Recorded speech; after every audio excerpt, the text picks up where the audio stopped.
Here's an example of a graph in which several of the zeros have multiplicity more than 1. So we have x equals 4 as a 0 with multiplicity 2, x equals negative 2 as a 0 with multiplicity 3, and then we also have x equals negative 6 as a 0 with multiplicity 1. So let's look at how that plays out. I'm going to go through this in the order that we see them in the polynomial, not in the order that we see them on the graph.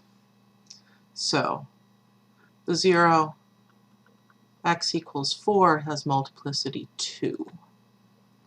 Near that point, near 4, 0, if we look at just this little chunk of the graph here, it looks an awful lot like the graph of y equals x squared. Or, you know, x minus 4 squared to get it over to 4. But in that little window, it's almost a parabola.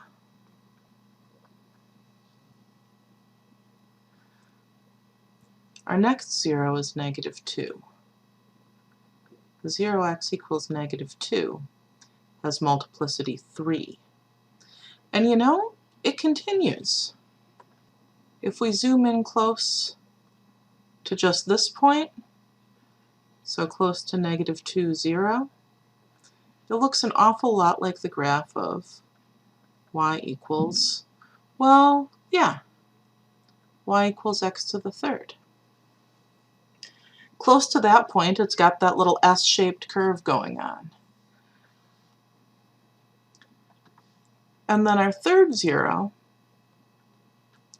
is negative 6. That has multiplicity 1. And, you know, looking at that point, if we zoom in on that, so that's the point negative 6, 0. Well, that kind of looks like the graph of y equals, well, something times x. Right? That looks like a line. It's a very, very steep line. It would have some sort of large negative slope. But the general shape looks like y equals x. And that's the general pattern for multiplicity. If we have a root with some multiplicity m, then near that point, the graph looks like y equals, well, either x to the m, or maybe it's upside down. Maybe it's negative x to the m.